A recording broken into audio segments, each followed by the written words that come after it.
Lung abnormalities persist after COVID-19 hospitalization even without severe illness.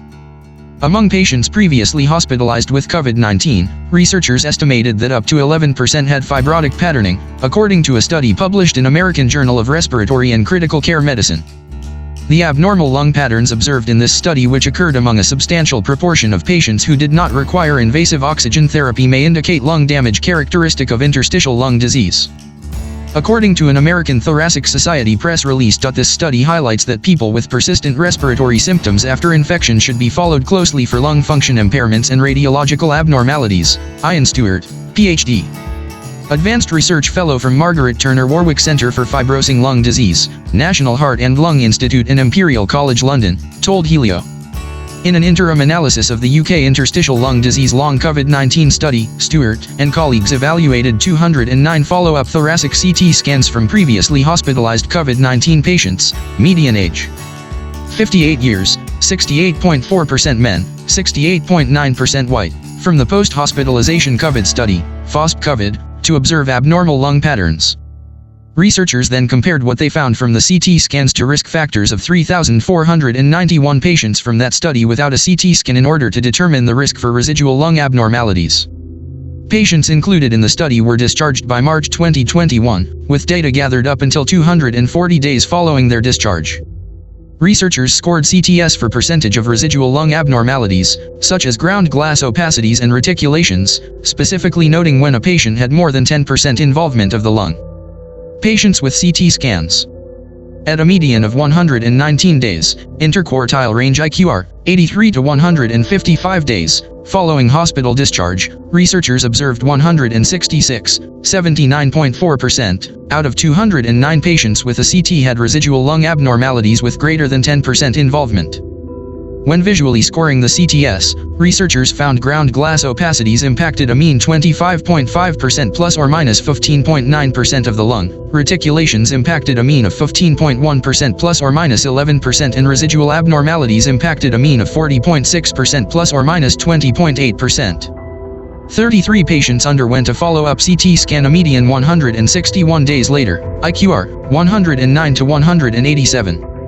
Researchers observed that 26 out of 28, 92.9%, patients who had residual abnormalities on their original scans had these persist on a follow-up scan. Paired analysis showed an overall change in residual lung abnormalities of 3.62%, 95% CI, 6.1 to 1.13, p equals 0.006.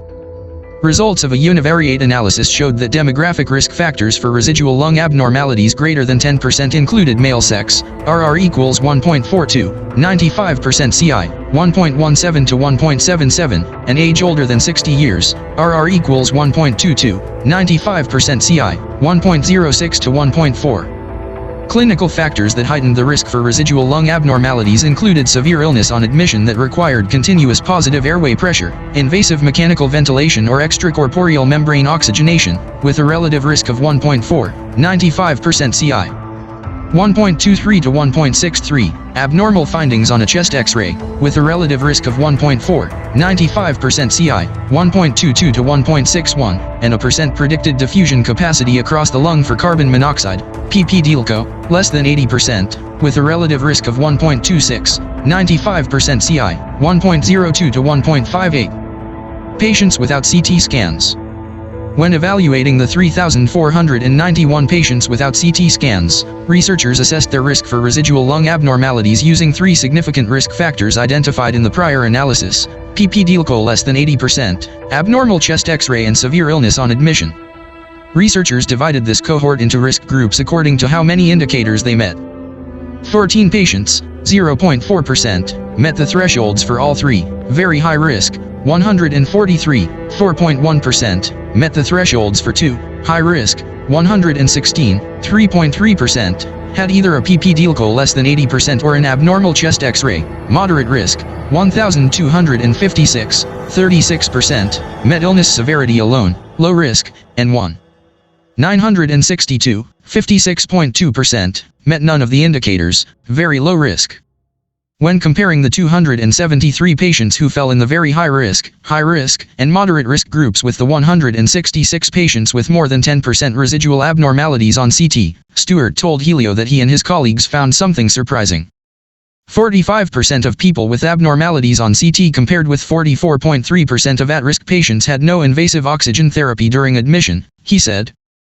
The high percentage was a surprise and suggests lung damage may not be restricted to just the most severe COVID-19 hospitalizations. Researchers then calculated that 7.8% of patients without CT scans most likely had residual lung abnormalities by combining the risk strata of those in the very high, and moderate risk groups. During sensitivity analysis, which included patients with planned research follow-up, this percentage increased to 10.4%, according to researchers. Overall, Bayesian modeling estimated that 11.67% of patients hospitalized due to acute COVID-19 prior to March 2021 had fibrotic patterning present on follow-up. A limitation is the potential for background abnormalities prior to infection, Stewart told Healio. We excluded people reporting clinical management of interstitial lung disease, but the prevalence of subclinical interstitial lung abnormalities could explain some of our findings. Stewart offered several suggestions for future studies on this topic. Future studies will need to determine the extent to which lung abnormalities resolve, or progress to fibrotic disease, and assess the risk of lung abnormalities in community COVID-19 patients who were not hospitalized, Stewart told Healio.